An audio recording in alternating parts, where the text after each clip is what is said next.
Olá, sejam todos muito bem-vindos ao podcast dessa edição dessa semana, que tem aqui como convidado o professor Leão, que é um advogado que fala sobre empreendedorismo na advocacia. Seja muito bem-vindo, em nome dessa equipe, Francisco Barbosa, Maria Cláudia Trajano, Tiago Salvador, Willy, Lucas, qual o sobrenome do Lucas? Eu sempre esqueço o sobrenome do Lucas. Nosso amigo Luquinhas, né? Conhecido. O professor Lucas também, que é um dos nossos aqui apresentadores. Então seja muito bem-vindo. Eu vou pedir para o Francisco fazer uma leitura rápida do currículo do professor Leão, porque se for ler todo o currículo do professor Leão, nós vamos ocupar mais que 1h30 aqui do programa. Seja muito bem-vindo ao nosso podcast. Francisco, a palavra é sua. Obrigado, meu amigo Flora. Prazer estar com você de novo aqui, gravando mais um episódio. E hoje tem uma honra de receber um professor também, inclusive da primeira e segunda fase da OAB. E hoje estamos aqui dividindo esse espaço muito bacana. O professor Leandro Leão, que além de professor, né, especialista em direito empresarial, direito digital, mestre em direito, autor de tantas obras jurídicas e sócio do escritório Leão e Leão Advogados. Professor, muito obrigado pelo seu tempo. Nós tentamos encaixar dentro das últimas semanas um horário para ficar mais fácil dentro da sua agenda para bater um papo com a Jovem Advocacia, com o pessoal aí da graduação. É um prazer recebê-lo hoje no podcast para trazer um pouquinho aí de insights para essa Jovem Advocacia. E para a gente começar esse bate-papo, Flora, primeira pergunta, né, antes de você se apresentar também, o que esperar desse novo advogado, dessa Jovem Advocacia, agora com inteligência artificial, com esse mercado aí, aqui em São Paulo, de mais de 500, né, 1.000 advogados e um número muito grande, né? Toda a entrega de carteiras a gente tem 70 pessoas lá no OAB Jabaquara. Isso então, por subseção, né? Por subseção. Então, assim, é um número muito grande.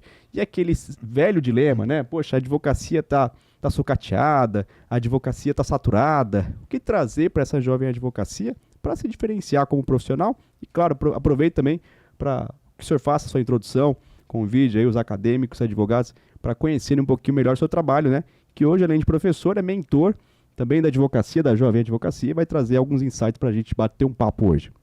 Agradeço o convite, muito obrigado, Francisco Barbosa, Luiz Flora, é um prazer estar aqui com vocês, e é um assunto que realmente me traz palpitação, porque eu sou acostumado a levar os alunos à aprovação do OAB, como o Francisco aqui é um exemplo disso, né, hoje colega na profissão, e tem um vácuo entre passar na OAB e efetivamente iniciar na advocacia.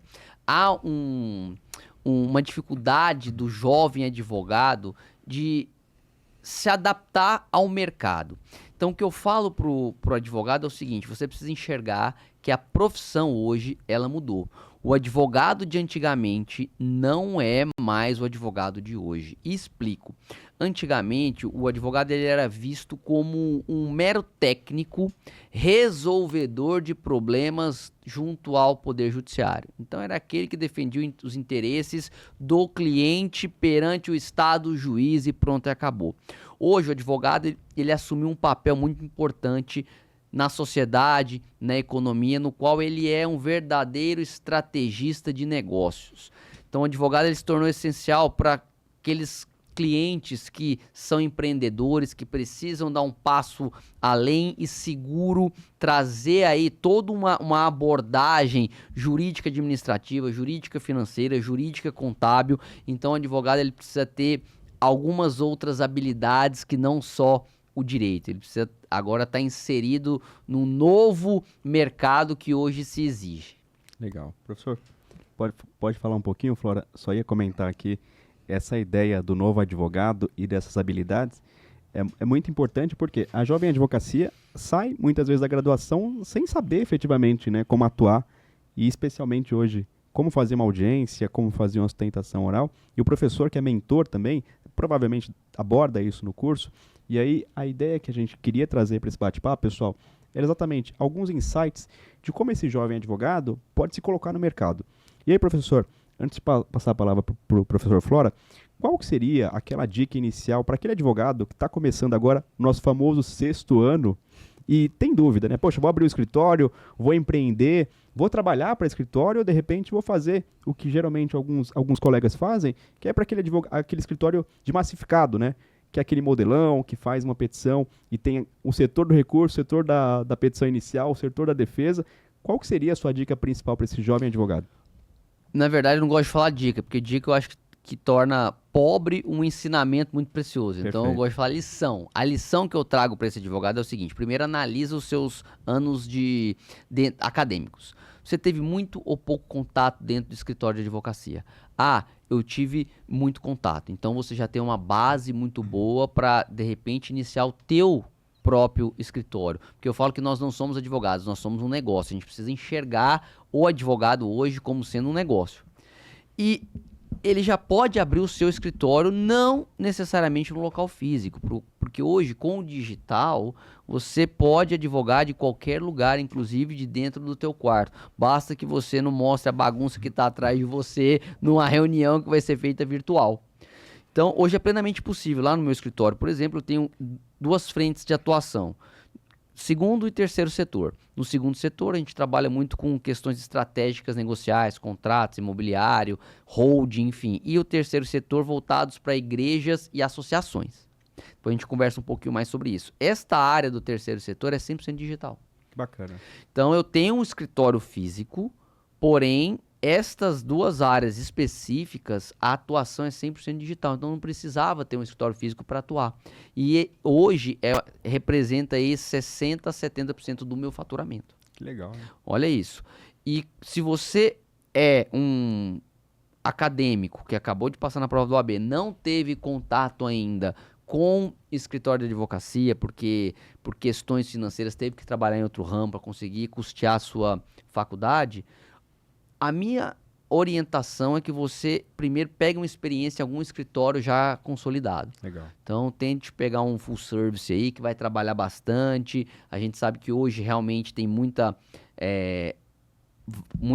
advogados, e quando você vai atrás de um emprego, realmente você tem a questão da disponibilidade salarial do recebimento, né, pelo empregador. Por conta da demanda e procura e oferta, né? Isso é da economia. Então, trabalhe um período e já identifique, neste período de maturação da sua advocacia, qual o seu super nicho de atuação. Legal. Por que super nicho? Porque a gente vai falar disso no próximo momento. Porque a partir do momento que você identifica um super nicho, é que você consegue surfar a onda do digital e se destacar. Então, se você já teve uma experiência anterior com um escritório de advocacia, fazendo estágio em escritórios, já abra o teu, da sua casa mesmo, não precisa fisicamente. Não tive experiência. Então, minha sugestão é que você pegue um pouco de experiência com algum escritório, preferencialmente full service, que você vai ter acesso a diversas áreas e vai poder se identificar, e já fique esperto ali com um super nicho de atuação. E não se acomode. Fique durante um período e, posteriormente, você já estabeleça aí um plano de negócios para abrir o teu próprio escritório. Mas isso é um custo alto. Hoje, para você abrir o escritório, você precisa do quê? Carteira da OAB, certificado digital, um computador, um webcam e um smartphone. Acabou. Com isso, você já consegue ter um escritório aberto. Bacana. Professor, entrando nesse tópico, eu acho muito interessante. No passado, eu falo de décadas atrás, o senhor coloca aqui uma coisa com muita propriedade. Você saía da faculdade, ia para o famoso 6º ano, e quando você não tinha uma tradição familiar, ou não tinha um contato com grandes escritórios, ou quem lhe pudesse abrir as portas, você tinha aquela ilusão que você ia sair, juntar um grupo de 2, 3 amigos ou colegas da faculdade, e você alugaria um imóvel e colocaria uma placa. Então, quer dizer, a ilusão de décadas atrás era essa, e que os clientes iam começar a aparecer. Naquela época já começou a ser notado que a advocacia não era uma questão de propaganda de placa, era uma questão de indicação, uma questão de serviço prestado. A minha pergunta vai bem no outro polo, porque o senhor vai lá e vai voltar durante essa entrevista. Como é que o mercado está reagindo ao profissional que abre um escritório digital? Digo isso por quê? Porque ainda há aquele conceito da desconfiança. Se é uma pessoa jurídica, por exemplo, ele quer mandar um representante para fazer uma vistoria no escritório, para ver a linha de produção, para ver quem está lá. O mercado está reagindo bem a essa advocacia em tempo integral da era digital? Hoje, se possibilitou que advogados recém-formados pudessem ter um destaque muito grande por conta do digital. Ficou um pouco escanteado a questão da indicação, mas não para prestação de serviço em massa, quando você exige, por exemplo, uma operação de merger and acquisition. Então, você exige ainda uma tradição de um escritório ainda físico e etc. Mas quando a gente fala de super nicho de atuação, o que conta hoje é o seu branding e o seu marketing. Explico. Vamos lá, quero atuar no direito civil. Não, direito civil é muito amplo. O que é do direito civil? Direito civil com obrigação de fazer. Tá bom, mas só que ainda não é específico para o digital. Você precisa ser mais específico ainda. Vamos achar um super nicho. Tá bom. Então vamos falar do direito civil dentro da área da saúde, atuação no direito da saúde, voltado para pacientes. Ótimo, estamos chegando aí num ponto que a gente consegue surfar no digital. O que para paciente? O que para pacientes? Negativa de realização de cirurgia de plano de saúde. Nós temos um super nicho de atuação. Já é um funil, né? Que se faz dentro do... Dentro dessa possibilidade, você consegue atuar 100% digital. Por quê? Você vai ter toda uma estratégia de marketing, obviamente observando os preceitos aí do provimento 205 da OAB, tudo aquilo que é regulamentado pela categoria, que não pode deixar de ser mencionado, mas você consegue, através de um bom gestor de tráfego, através de uma landing page muito bem feita, através de artigos que você tenha publicado na própria site da OAB, no Jus Brasil, no Jus Navega, enfim, em várias páginas voltadas para o mundo jurídico, entrevistas que eventualmente já tenha concedido, você consegue demonstrar uma autoridade. Então, alguém vai procurar, teve uma negativa de realização de cirurgia no Google, você já tem todo um background preparado e alguém te acha. Poxa, esse cara que visita a sua página e fala, ele me passou confiança. Legal. E entra em contato clicando no botão do WhatsApp. Então, a advocacia da indicação, ela mudou. Existe ainda? Claro que existe. Porém, por exemplo, no meu escritório a gente atua na área de terceiro setor de direito eclesiástico tem mais de 15 anos. E chegam clientes por indicação ainda, mas só que o digital nem se compara. A gente tem aí oportunidades mensais no escritório, no digital, de 50 clientes por mês. Nossa. Isso porque a gente regula a questão do Google, porque senão vai chegar um número de pessoas que a gente não consegue nem atender. Uhum. Então você tem essa possibilidade. Eu falo que a advocacia, naquela primeira pergunta que você me fez, Francisco, tá saturada? É um oceano azul. E o Brasil é o nosso quintal. Então você hoje consegue estar no interior de alguma cidade, atuando em todas as capitais do país. O digital que proporcionou isso. E chama a atenção, quando o professor fala do direito eclesiástico, a gente sabe que o terceiro setor é o setor que lida com as associações, ONGs. Mas falando um pouquinho mais da sua vertente, de falar de afunilar, que eu acho muito interessante achar o nicho, dentro do direito eclesiástico, primeiro mostrar para quem está nos assistindo, quem nos ouve, o que é o direito eclesiástico. E dentro do direito eclesiástico, qual é o nicho principal? Nós chegamos no direito médico, né, do civil ao médico, que vai para a pessoa física, que é o paciente, que vai na demanda de negativa. No eclesiástico, o que seria no conceito geral e qual que é esse nicho de atuação hoje? Direito eclesiástico ou direito religioso, que alguns chamam, nada mais consiste do que a aplicação de todas as normativas específicas voltadas para a igreja. Igreja, a minha área de atuação é a igreja evangélica, porque quando a gente entra na igreja católica, você tem toda a questão do direito canônico, que não é a minha atuação. Então, a gente fala que dentro do escritório de advocacia hoje, você precisa ter um leque de produtos jurídicos, que eu chamo assim.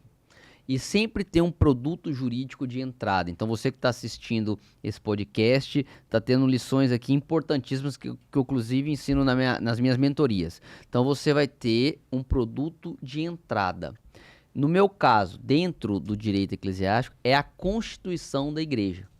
Então, alguém que tem uma reunião informal precisa constituir um CNPJ, formalizar aquela reunião. Fazer uma ata de assembleia de fundação, isso, um estatuto. Perfeito. Aí você precisa.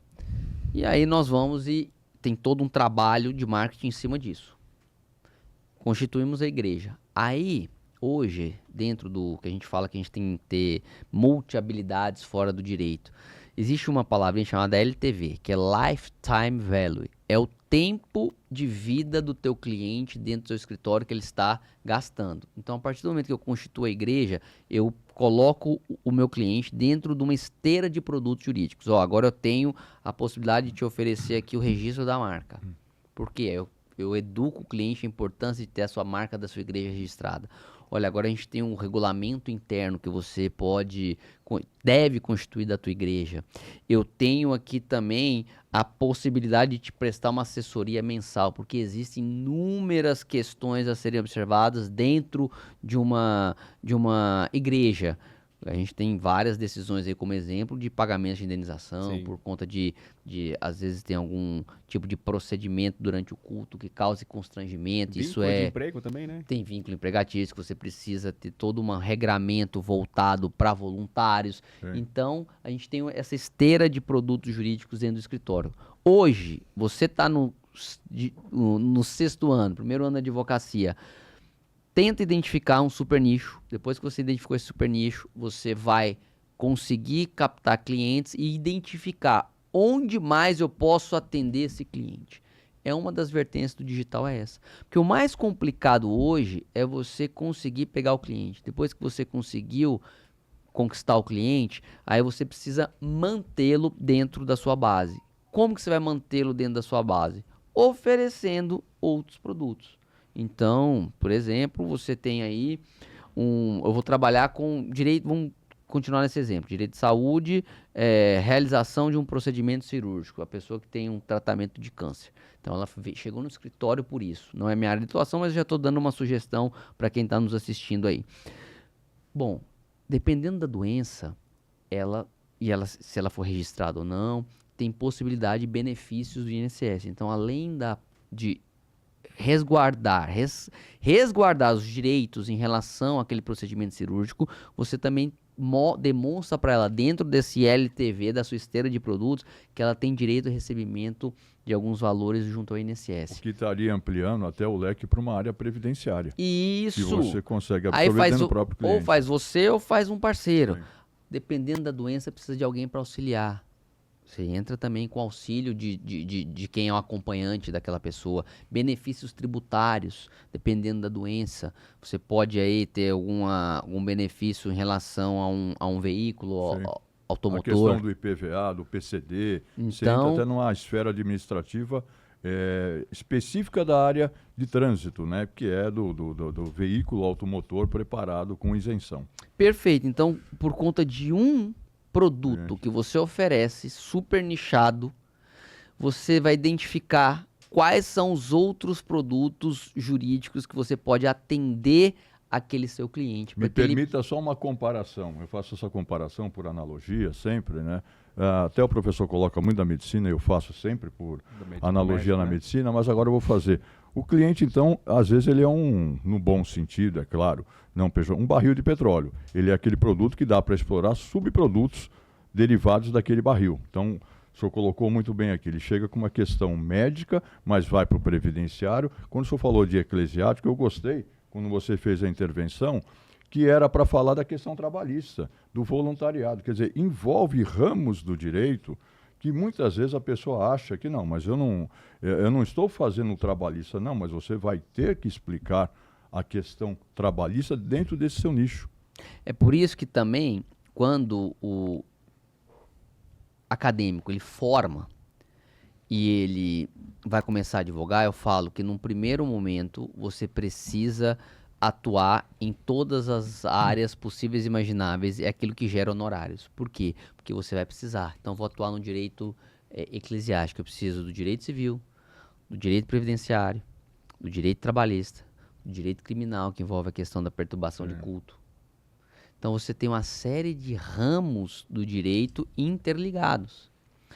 Então, se você não tem uma experiência, pegue essa experiência. O fator remuneração, num primeiro momento, infelizmente, não vai ser aquilo que você vai poder se preocupar, porque você precisa adquirir essa bagagem jurídica, mas sempre de olho no seu super nicho. Tanto é que quando eu estou fazendo algumas mentorias, tem alguns alunos que eles ficam com o pé em duas canoas. Continua no escritório que estão e já está preparando o digital para o seu super nicho de atuação. E aí, quando começa a virar o super nicho, aí eles pulam, tiram o pé da canoa, que é aquela canoa Porto que seguro, né? eles tiram o pé e já vão navegar sozinhos. Então, Bacana. tendo orientação, por isso que a gente precisa ter direcionamento. Não tinha isso na minha época. Na época que o Sim. senhor formou, não tinha isso também. Foi Verdade. aprendendo na... Muito menos na minha. Não, né? e como eu perdi dinheiro? Não, eu ensino também a questão de cobrança de honorários. Sim. Falei, meu Deus, como que eu não sabia? Teve uma vez que eu trouxe até esse exemplo, uma ação de usucapião que durou 12 anos, essa ação de usucapião. Se eu pegasse ao longo do tempo o dinheiro que eu recebi, e era ainda ação física, eu tirei dinheiro do Pagou bolso. para trabalhar, investiu na ação do cliente. Eu investi na ação do cliente, que nem sucumbência tem, Que inclusive. bacana. E, professor, eu identifiquei o nicho agora, o super nicho, melhor dizendo, e a dúvida, acho que do acadêmico ou do jovem advogado, que a gente acaba vendo muitos exemplos hoje, infelizmente, pelo Instagram, pelo Facebook, pelo TikTok, de utilização da advocacia e às vezes até passando um pouco do marketing por uma questão até de situações que ferem o código de ética, o nosso regimento interno da OAB. Qual que seria, digamos assim, as lições para esse acadêmico ou jovem advogado para utilizar o marketing, né? O senhor falou algumas questões muito bacanas de utilizar o Google, por exemplo, como uma ferramenta muito importante, mas como não fugir desse regramento da OAB, né, que pode gerar, inclusive, uma sanção, um processo administrativo, uma representação em algumas situações, e tentar utilizar para trazer esse cliente, né? Porque eu não tenho um escritório físico hoje, né? Como nós conversamos aqui, tenho aquele meu escritório digital, já tenho meu super nicho, e como utilizar o marketing agora dentro de um regimento que, é claro, que tenta proibir, né? O que tenta evitar esse tipo de situação de uma libertinagem, né? Como a gente brinca no TikTok, que a gente via muito no começo do TikTok, né? O advogado dançando, trazendo alguns exemplos que até tinha um cunho jacoso, né? Uma situação até engraçada que fugia muitas vezes do próprio regimento da OAB. Denigre, Denigre, né? A exatamente. imagem do advogado e da advocacia. A questão é o certas posturas. seguinte, o conteúdo digital ele tem que ser informativo. E o jeito que você vai levar essa informação é que vai dar a personalidade de cada um e cada um identificar, seja com jargão, enfim.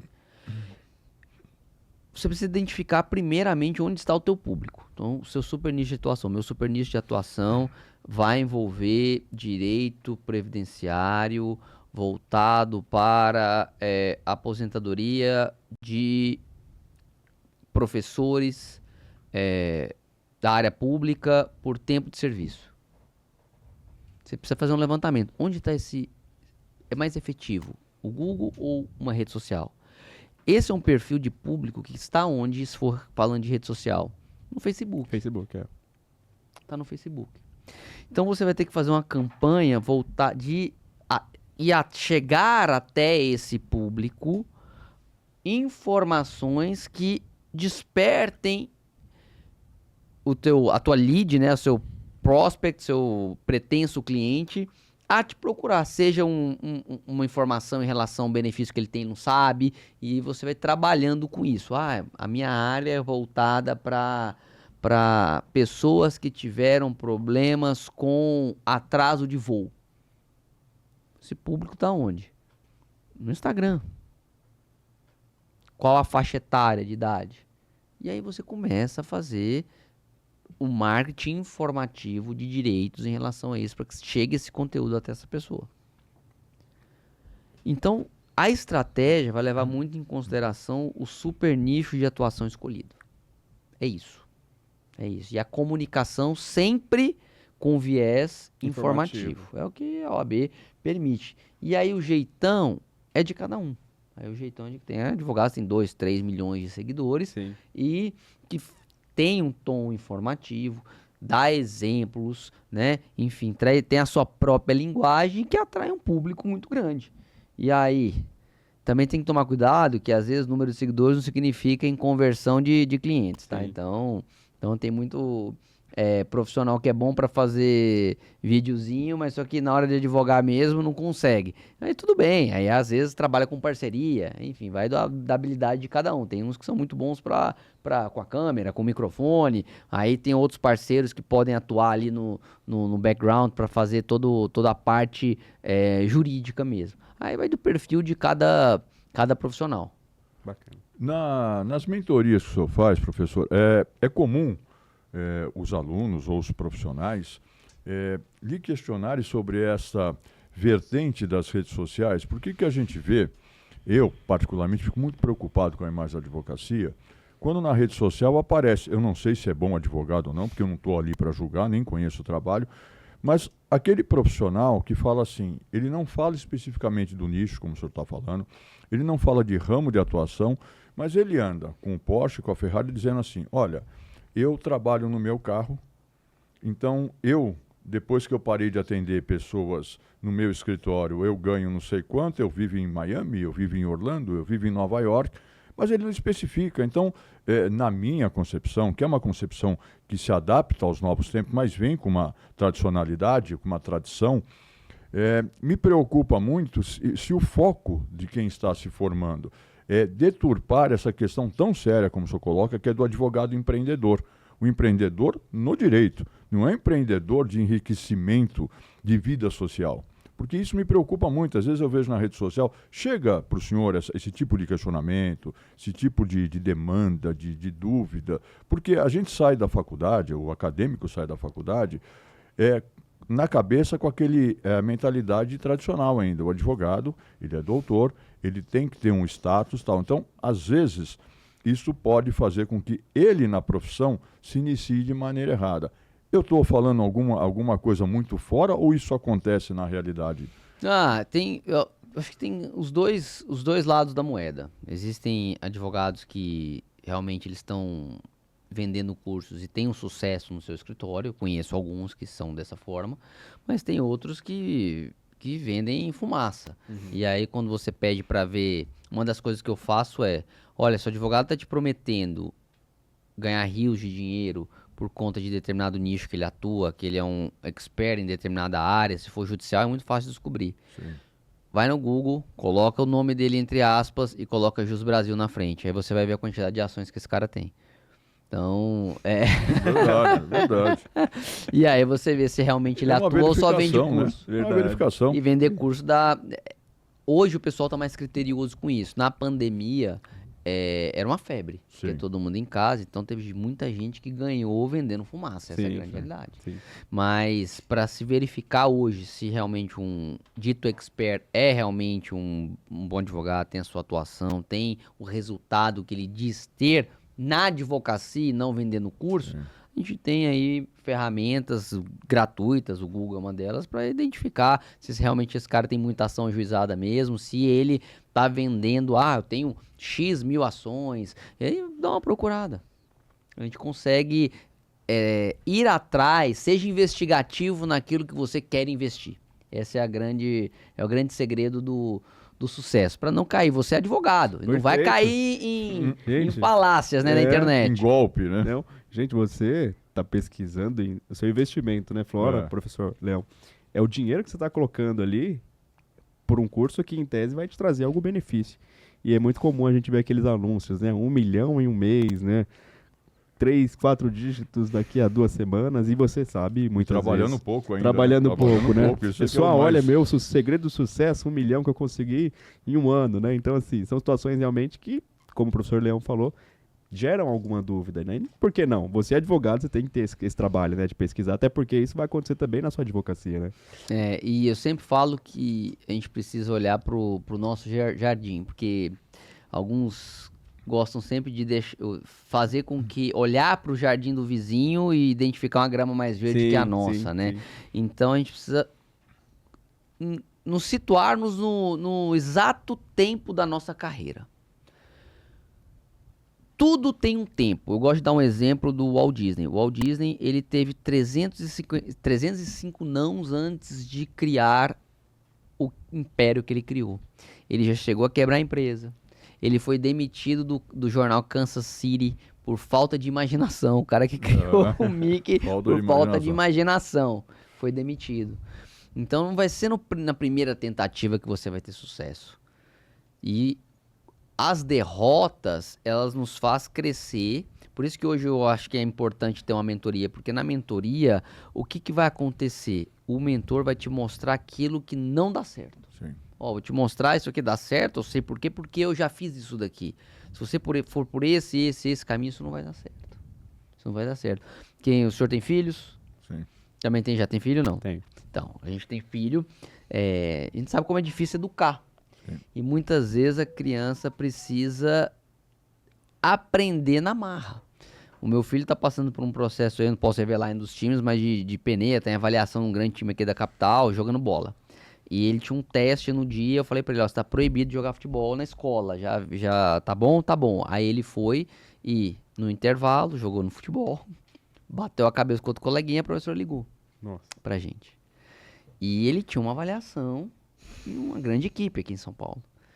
E eu perguntei se estava bem, se precisava buscar no hospital e tudo. Aí ele chegou em casa e tem 9 anos. Já chegou, entrou com aquele olho lacrimejando, né? Aí eu sentei ele no sofá e falei assim, olha, o que o papai tinha te falado? Pra não jogar bola na escola. Por que eu falei pra você não jogar bola na escola?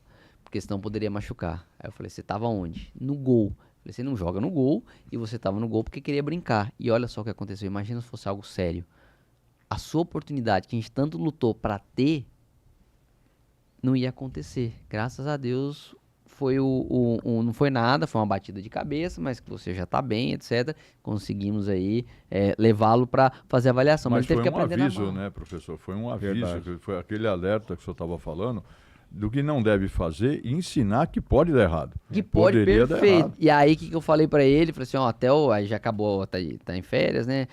Até o final do semestre, tô mandando um e-mail agora pra escola, justificando o motivo de você não poder correr no intervalo, no recreio, e inclusive não fazer educação física. Porque a gente tá passando por um período aí de oportunidades que estão aparecendo. E ele, não, papai, tá bom. Aí quando tinha futebol, era o quarto, que ele tá no quarto ano, no quarto contra o quinto, eu falei assim, ó, vou até de chinelo hoje pra não dar vontade de jogar. E ele mesmo ia. Ou seja, aprendeu na marra. Eu falei assim, mas não precisava ter aprendido poderia ser muito pior, né? Batei no cabeça, né? Literalmente. Poderia ser muito pior. Mas tem hoje tem muita informação na internet. A gente só precisa alertar os nossos colegas que estão chegando agora de que nem tudo que reluz é ouro. Sim. Então, apesar de ter muita informação, a gente precisa verificar de onde vem, qual é a fonte. Houve um debate uma vez que eu participei, colocando assim um adendo no que o professor falou, no professor Leão, e eu usei uma frase polêmica que no dia não gostaram, mas depois vieram falar comigo. Não, mas é verdade. Eu falei, tem gente que é muito boa em vender que é bom. E o senhor colocou isso na sua fala. De repente ele é um bom comunicador, mas ele não opera bem no direito. Então tem gente muito boa em vender a imagem que é boa, mas na hora de fazer aquilo que se propõe na fala dele, ele não tem essa capacidade, essa amplitude. E às vezes não é por culpa, por maldade, é por uma característica. Então eu sempre falei e pergunto para você, professor, assim, quando uma mentoria é dada, se especifica que o profissional ele não é completo em todas as suas dimensões de habilidades? Porque eu vejo que o senhor trabalha com uma seriedade muito grande para poder explicar isso. Olha, você não vai ser 100% em todas as atividades que você faz. Para isso tem parceria, para isso tem aperfeiçoamento, porque senão a pessoa também acha que ela pode resolver tudo. E eu acho que no jovem, no acadêmico, isso é muito perigoso, porque ela vai querer abraçar o mundo, achando que o mundo vai ser abraçado por ela e esquece que existe uma coisa chamada cooperação. E a cooperação faz crescer. A cooperação ela não é uma distribuição, eu vou pegar a minha renda e distribuir. Não, a cooperação é cooperar no trabalho. Isso tem uma força grande quando a gente fala de empreendedorismo na jovem advocacia? Com certeza. Estou pegando experiência. Abraça o mundo, porque você precisa sentir onde você quer atuar e vai surgir uma oportunidade ali.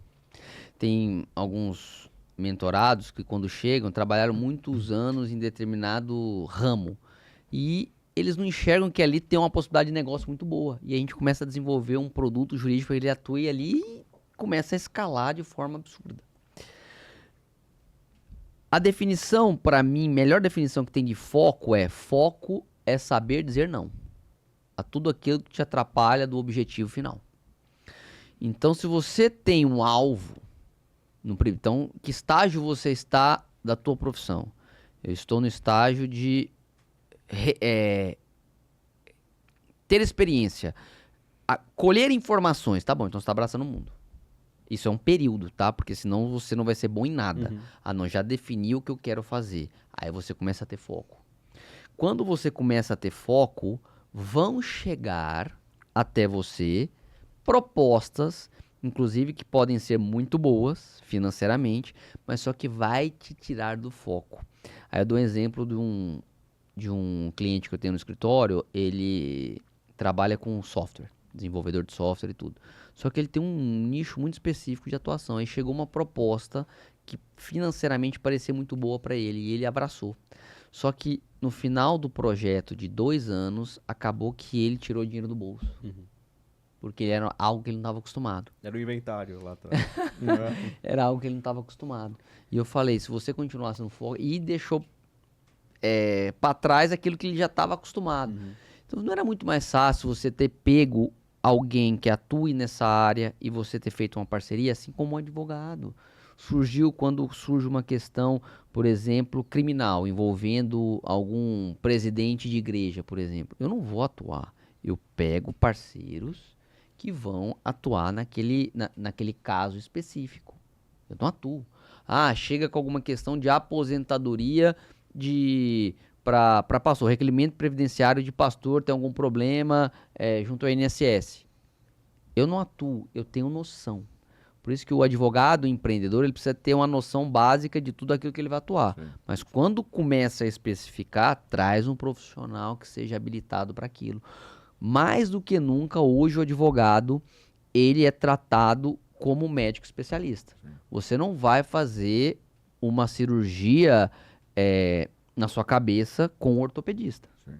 Você vai usar um neurocirurgião para a realização daquele procedimento. Então você não vai fazer uma defesa trabalhista com um advogado que o foco dele é criminal. Sim. Isso vai dar ruim. Então, o advogado empreendedor, ele tem que ter múltiplas habilidades, saber conversar com o contador, saber conversar com advogados de outras áreas para orientar o cliente. Então, quando surge um caso que é muito complicado de se resolver, como que é a minha atuação? Eu sou o maestro. Eu vou reger porque o cliente é meu, só que ele tem várias frentes que ele precisa atuar. E eu começo a buscar profissionais e todos esses profissionais falam comigo para que eu possa alinhar todas as defesas e saia um único direcionamento para tudo. Muitas vezes chegam clientes no escritório que estão com alguma dificuldade porque surge um grande problema dentro da empresa ou até mesmo dentro da igreja e cada um começa não tem alguém que vai orquestrar aquele problema todo. Então o advogado empreendedor ele tem múltiplas habilidades, mas tem uma habilidade que ele tem que saber, é até onde ele pode ir sozinho. Sabe o que o professor me lembra falando isso? O filme Advogado do Diabo, onde o Al Pacino é um verdadeiro empreendedor, como um dono de uma banca de advocacia, e que o papel dele é relacional institucional. E ele identifica naquela demanda quem pode atuar para ele de melhor forma dentro do escritório dele ou na parceria. Então, quando eu ouço uma fala, quando eu vejo, quando eu converso com alguém como o senhor, cada vez eu mais tenho a certeza que conhecer, essa frase do senhor é muito importante, conhecer genericamente a base de tudo é fundamental. Mas aí eu vou para uma outra analogia que o professor fez. E ele fez até com a palavra que eu ia usar da especialidade médica. O ortopedista. Eu digo por mim, eu tive um problema sério no ombro, fui no ortopedista. Esse ortopedista falou para mim, olha, a melhor pessoa dentro dessa estrutura aqui que nós trabalhamos, para mexer só com essa questão de manguito rotador do ombro, é o Dr. Fulano de Tal. É o super nicho. Eu fui, esse ortopedista que ficou meu amigo, hoje ele é um chefe até de cirurgia de um grande hospital e diretor da área de medicina esportiva, e ele falou assim para mim, olha, eu entendo genericamente de ortopedia. Eu sei tratar, se eu tiver num pronto-socorro, uma fratura, eu sei identificar uma questão lombar. Agora, se for um tratamento muito específico, por exemplo, uma articulação numa perna, eu mando para um especialista nisso. Uma pessoa que tem um problema na mão, eu também tenho, porque o dedo também tem uma terminação nervosa diferente. Agora, se é ombro, você pode ficar tranquilo, que eu faço isso há 15 anos. Olá. E eu faço 5 a 6 cirurgias por dia só dessa questão sua. Então, quer dizer, ele passou uma confiança, e aqui eu posso dizer que essa confiança foi irrestrita e realmente justa, porque não me deu nenhum problema. Então, eu vejo isso também como um perfil de qualquer profissão. Na engenharia, porque às vezes a gente fala assim, é um engenheiro civil, mas o engenheiro civil tem o calculista, tem o que acompanha a obra. Por que não a advocacia, já desde o seu famoso sexto ano, já não começa a absorver esse conceito para formar profissionais que entendem para onde distribuir, para formar profissionais que vão atender essa demanda que chega? A gente tem que usar aquela habilidade que nós temos, principalmente no início da advocacia. Teve um aluno um mentorado que chegou, ele vendia aqueles seguros de vida que a própria OAB fornece pra gente, mas tem umas bem famosas por aí, né? Sim. Então, era um vendedor nato. O cara vendia esse copo d'água, ele conseguia vender areia no deserto. E aí, ele não tinha tanta experiência, mas já queria empreender na advocacia.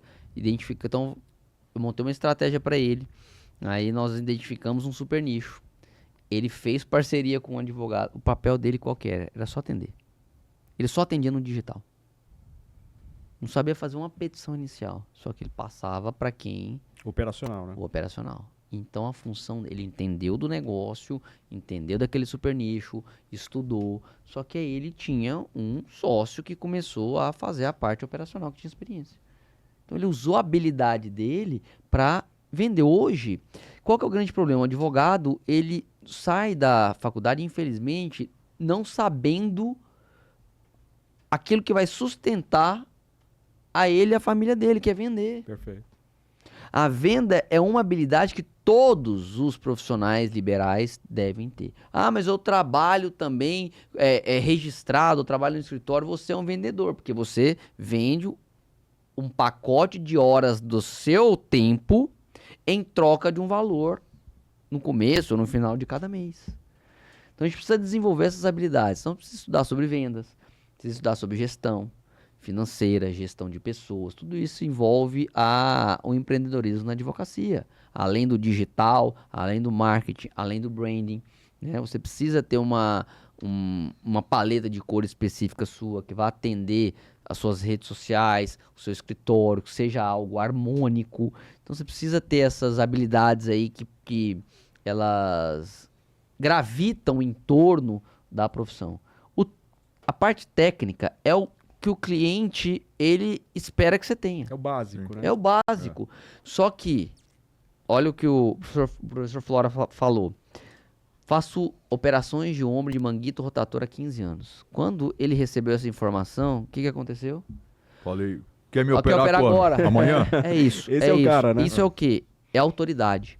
Então, quando a gente fala de marketing, um dos pilares do marketing é justamente a autoridade que você demonstra. Então, se vocês entrarem lá no nosso site, no escritório ou na landing page, vocês vão ver que a gente abriu aí, atendeu mais de 1.000 ONGs, mais de 1.000 associações, não sei quantas igrejas a gente abriu. Então, tudo isso é uma demonstração de autoridade. Eu não tenho ainda. Monte essa autoridade. Grave vídeos, fale sobre o assunto, abra um canal no YouTube, converse com pessoas, participe de podcasts, vai para palestras, faça network, que tudo isso você vai conseguir gerar essa autoridade mesmo no começo da sua advocacia. E saiba das suas limitações, né? Que bacana. Professor Flora e professor Leão, olha que insight interessante, essa questão do marketing que a gente trouxe até agora, desde a criação do escritório digital, escolher o super nicho, trazer algumas parcerias. E o que eu percebi, professor Flora e professor Leão, com a pandemia, infelizmente, a gente perdeu muito o contato do presencial. E qual que seria, claro, além da internet trazer esse mundo, né, de explorar, por exemplo, várias áreas no Brasil inteiro e ter, como o professor falou, um oceano, né, de atuação, mas para quem tem ainda aquele do contato pessoal. Como fazer esse network? Quais seriam algumas lições que nós podemos trazer para os acadêmicos? Porque normalmente você sai da faculdade e a maioria, né, dos advogados, dos acadêmicos, normalmente não tem uma família de advogados, não tem uma relação com o direito. Muitos, inclusive, como o professor falou, sequer atuaram durante a faculdade com o escritório, tiveram algum estágio. Como trazer esse network? Porque é muito importante. Seja para o parceiro que vai fazer a área que você não tem tanto domínio, seja para fazer uma conexão de trazer um outro cliente, né? Uma pessoa jurídica, uma pessoa física no seu super nicho. Teria algumas lições aí para trazer para esse acadêmico, para o jovem advogado? Primeiro, você quer aprender ou quer ter contato com o cliente? Ah, não, quero aprender. Então vai em encontros específicos em congressos específicos de advocacia, que você vai ter contato com vários profissionais. Não, eu quero ter contato com os clientes. Então, se você atua na área médica, vai em congressos médicos. Se você atua na área de condomínios, vá em congressos ou eventos que envolvam essa área de atuação. Então você precisa só identificar aquilo que você quer. É networking em relação a profissionais que atuam no mesmo ramo e você precisa absorver algum tipo de conhecimento, ou é network com o próprio cliente. Aí você tem que só definir qual que é a sua melhor estratégia e o momento de carreira que você está para escolher, né, qual caminho seguir. E não tem jeito. Você precisa investir em educação, precisa investir em curso, em congresso e etc. Isso tudo você tem que ter uma linhazinha no seu custo operacional de investimentos, tanto em livros quanto em congressos, palestras, eventos, enfim. Tudo isso faz parte aí do PEC do empreendedorismo. Bacana. Até para formar essa autoridade, né, professor? Porque é muito comum você, quando tem um super nicho desse, trazer, seja no Instagram, nos seus vídeos no YouTube, essa autoridade. Bom, perfeito. Eu conheço aquele profissional porque ele está sempre nesses congressos, está trazendo informação nova sobre aquela matéria, que é uma matéria diferente, como, por exemplo, o direito eclesiástico que a gente está trazendo aqui. Eu tenho, por exemplo, alguns exemplos da Jovem Advocacia, o professor Flora também acompanha a gente em algumas situações de oficinas que nós trazemos para o jovem advogado, que é uma espécie de network, que ele vai ter contato com outro advogado e também de conhecimento. Porque ele tem uma atuação, por exemplo, no direito médico, no direito de família, que ele vai ter contato com outros advogados, até por uma parceria, e também vai ter uma questão técnica de conhecimento. Então são também alguns exemplos que a gente pode trazer para você que tem aí, poxa, não conheço, e normalmente a OAB acaba sendo um braço muito importante, né? Aquele advogado que saiu da faculdade, que não tem um contato com estágio no escritório, que não tem contato com parceiros, participar das comissões também. Sim. Inclusive, a comissão da Jovem Advocacia, que a gente tem hoje um papel muito, muito importante, traz isso também, professor. Inclusive, alguns congressos que a gente vai divulgar depois no final, que trazem essa parceria com um advogado que é da sua área e que tem ali também a questão do ensino técnico, seja com o professor Leandro, trazendo empreendedorismo, seja com outras autoridades, que depois você pode utilizar isso na sua rede social. Olha, eu estou aqui no congresso da Jovem Advocacia, com o professor Leão, que está falando sobre um tema que é da minha atuação, e isso também traz para o cliente uma autoridade. E aí, Flora, acho que você pode falar um pouquinho também das outras comissões que nós temos, sim, né? Nós temos várias comissões. Por exemplo, eu vou dar um exemplo, vou colocar uma situação muito pessoal. Tem um grande amigo, que é um grande amigo há muito tempo, e é meu sócio.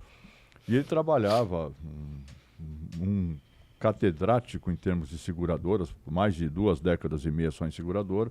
E um dia ele falou para mim, não aguento mais mexer com seguro. Eu falei, é justamente o nicho que nós vamos ter que explorar também, que é o direito securitário. Você não aguentava mais mexer com a parte administrativa do seguro. Agora nós temos que ter um viés diferente para o nicho de seguro, que é o nicho do direito, seja das corporações, por causa das demandas, sejam dos segurados que tem. Então você tem 2 polos, e eu sempre falei para ele, e falo para outras pessoas, é como a advocacia trabalhista. Você tem o polo do reclamante e do reclamado. Se você identificar dentro desse nicho, o super nicho, e até como o professor colocou aqui, olha, especificamente nesse setor, área trabalhista, que tem as suas particularidades, seja na indústria, no comércio, no terceiro setor, eu acho que aí você começa a direcionar, nunca tirando, que eu achei muito importante o que o professor falou aqui, tirando a base acadêmica. Porque eu percebi também em alguns momentos, acompanhando a Jovem Advocacia, que alguns que chegavam pensavam assim, a advocacia mudou, a advocacia de rede social, então eu não preciso mais daquela super base acadêmica. E todo o trabalho que vem sendo feito, seja na comissão dos acadêmicos, que o Francisco preside, Jovem Advocacia, o Francisco presidiu do acadêmico e fez uma transição, passando para a Jovem Advocacia, é sempre dito, a base curricular, a base acadêmica é essencial para você saber a decisão que você vai tomar. Porque o empreendedor, ele tem que conhecer, pelo menos tecnicamente. Eu dou um exemplo meu, eu não sou tributarista, mas eu faço penal econômico. Então, quando vem na esfera que entra na seara criminal da questão dos impostos, eu atuo. Mas se a pessoa falar para mim agora, eu quero o civil tributário, eu chamo um parceiro. Porque, não, mas não é a mesma coisa. Não, não é a mesma coisa. E cada um tem a sua especificidade. Então, tudo que o senhor fala aqui, professor Leandro, é importante porque mostra que, assim, para aquele acadêmico, para aquele jovem que está nas comissões, que está começando e que está meio sem norte para onde ir, para ele procurar a mentoria certa, para ele procurar o curso certo, para que aquilo seja aproveitável e não só aquela questão que comentamos, só para ter certificado. Sim. Porque tinha uma cultura só de certificado antigamente, né? Tem palestra, mas tem certificado? Tem certificado. Então, professor, assim, parabenizando aí o seu trabalho com isso, eu queria lhe perguntar, dentro desses novos nichos, do super nicho, além do eclesiástico, o senhor que é uma pessoa visionária do direito, como advogado empreendedor, mas conhecendo a base, o que o senhor vê no futuro do empreendedorismo na advocacia? Quais os campos? Porque a gente fala muito de agrobusiness, uma série de coisas, mas tem diversos outros. E quando o Francisco colocou, mas a pessoa sabe falando que tem 500 mil advogados. Eu sempre falei, se você for bom, você não vai ter dificuldade no mercado. Porque espaço tem. O professor colocou com muita propriedade que o país, que é o Brasil, tem um campo imenso e é um oceano interminável de oportunidades. Então, eu queria que o senhor fizesse um apanhado geral de qual seria um norte hoje para o advogado começar a pensar, o jovem advogado, o acadêmico e até aquela pessoa que está se reinventando na carreira.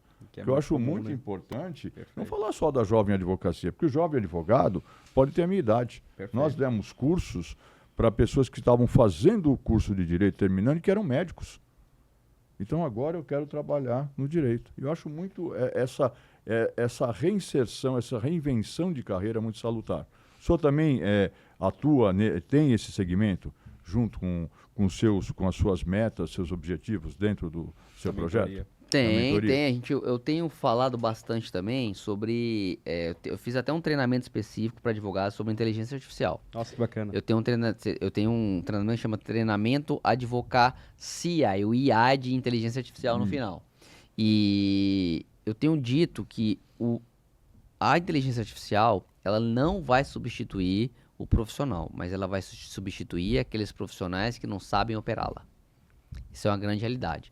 Então, hoje, para você também aumentar a sua produtividade, para você conseguir entender melhor o cenário que você está investido hoje, nada melhor do que você estudar sobre as novas tecnologias. Inclusive, já respondendo aquilo que o professor Flora falou, perguntou, novas áreas. Exemplo de novas áreas aí. Tudo que é voltado para a inteligência artificial. Hoje, se criam artes dentro de programas específicos de criação de artes, como Midjourney, o próprio ChatGPT. Eu criei uma arte. De quem é a propriedade intelectual dessa arte criada? De quem é? É da inteligência artificial? É de quem criou? Tem criação? Tem arte nisso? Não tem? É um ramo a ser pensado do direito também. Que é tudo envolvendo propriedade intelectual dentro da inteligência artificial. Mas, e vou além, o profissional hoje, ele precisa...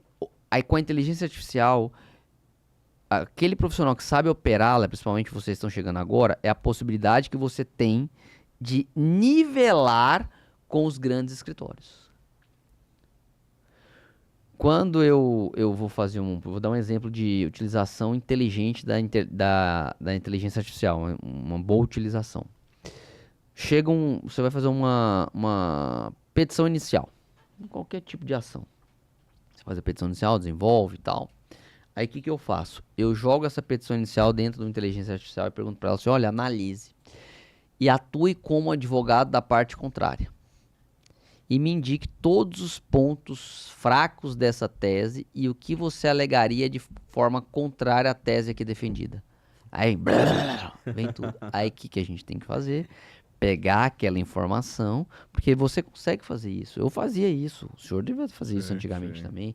Só que com a inteligência artificial isso acontece em segundos. A gente chamava de advogado do diabo, né? Vou fazer o papel do advogado do diabo. Vou fazer o contraponto àquilo que eu estou fazendo, o que alguém do meu E escritório o tempo que tá demorava fazendo. isso? Nossa. Agora, você tem, com a possibilidade de inteligência artificial, você consegue fazer isso em segundos. Bacana. E melhorar ainda mais a sua argumentação, já rebatendo aquilo que seria possivelmente de defesa da parte contrária. Olha aqui.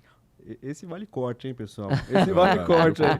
Vai ser publicado depois do corte. Muito bom. Então, com a inteligência artificial, ramos do direito vão ser atualizados e vão ser exigidos, que os profissionais sejam especializados nisso.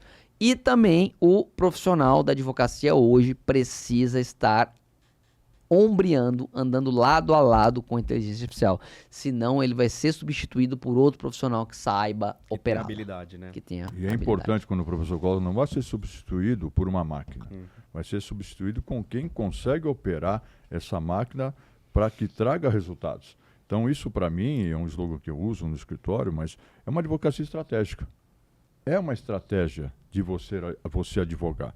Porque a gente não pode nunca subestimar, nós falamos isso nos cursos, eu e o Francisco, que você como advogado tem a parte contrária.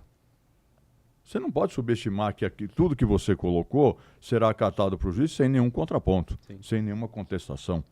Então, assim, vale muito essa dica que o professor Leandro Leão colocou, de forma muito didática. Por quê? Porque a tecnologia está a serviço da tua tese, apontando aquilo que a outra parte provavelmente poderia ou irá apontar. Hoje eu tenho feito muito treinamento para equipes e para advogados, para que eles possam utilizar a inteligência artificial da melhor maneira possível dentro do contexto do dia a dia. Então eu tenho feito bastante treinamentos, eu fiz alguns cursos, tem alguns cursos que eu participo, algumas comunidades que eu sou o único advogado.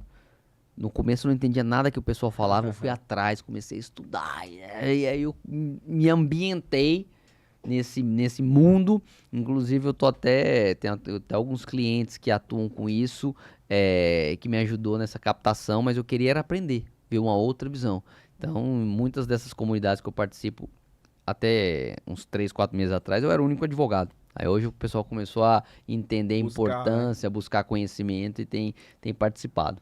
Olha, o papo é tão bom que passa rápido, né? Muito Como rápido. sempre. Olha só, estamos já nos minutos finais. E antes de deixar o Francisco merecidamente encerrar essa nossa entrevista de hoje, gostaria, professor Leandro, que o senhor passasse todas as formas de contato, rede social, os cursos que o senhor dá, para que as pessoas que estão acompanhando esse nosso bate-papo possam interagir com o senhor e buscar a melhor forma de se tornar um advogado empreendedor. Claro. Instagram para vocês, @LeandroCleão. Melhor forma de me achar é pelo Instagram mesmo, @LeandroCleão. Se você quer ajuda para empreender na advocacia, a gente tem uma mentoria específica. Se você está precisando de um treinamento aí de 2 horas para saber operar o básico bem feito da inteligência artificial, eu também tenho um treinamento específico. Se você entrar no site www.treinamentoadvocacia.com.br, tem lá uma fichinha de inscrição, você faz lá, eu mando as informações para vocês. Perfeito. O professor Flora quer fazer suas considerações finais antes do nosso encerramento? Olha, as considerações finais é dizer para quem está nos assistindo, não é nem para você, nem para o professor Leandro. Aproveitem as dicas, procurem todas as formas, através das plataformas, as redes sociais que o professor Leandro passou aqui, dicas importantíssimas, valiosas, para que você, quando você saia da faculdade, esteja no famoso 6º ano, você saiba primeiro se posicionar. E eu achei muito importante. Saber dizer não é o primeiro posicionamento. Aquilo que você não quer, aquilo que você não pode. E isso, como todos nós que já passamos por essas situações, você só aprende observando experiências de terceiros, de quem tem estrada. Então está aí a dica, ou a lição, como o professor Leandro Perfeito. nos colocou, mais importante desse bate-papo informal, produtivo aqui. Espero que o senhor possa voltar aqui outras vezes Com certeza. para nos né? passar e deixando aquele agradecimento a toda a equipe técnica aqui do podcast, aos idealizadores, Maria Cláudia Trajano, Tiago Salvador, Willy Fernandes, Lucas, para que esse programa, essa sala de entrevistas, possa contribuir sempre para todos os segmentos, não só do direito, mas aqueles que atuam numa sociedade, para que nós possamos evoluir dentro daquilo que viemos fazer aqui na Terra, que é prosperar, não só do ponto de vista material. Muito obrigado, professor Leandro, uma honra tê-lo aqui conosco. Francisco, por favor, Obrigado. a palavra é sua. Flora. Olha, um prazer estar aqui hoje com dois amigos, posso dizer assim, para uma aula, né? E não dicas, lições de vida da advocacia. Então, pessoal, para quem acompanhou o nosso podcast, não esqueçam de seguir o professor no Instagram, o professor Luiz Flora, e, claro, nosso YouTube, para que a gente consiga fomentar outros bate-papos assim, com o professor Leandro, o professor Tiago Salvador, professora Cláudia e tantos outros convidados que nós temos ainda para trazer aqui para vocês, tá bom? Um excelente dia para todos. Estamos aqui acompanhando as novidades do direito e trazendo convidados especiais para você, Jovem Advocacia, para você que está na graduação, tá bom? Um excelente dia, um abraço muito grande. Professor Leandro, seja muito bem-vindo e volte sempre, né? Esse é o nosso desejo. Até mais, pessoal. Tchau, Valeu, tchau. Até mais.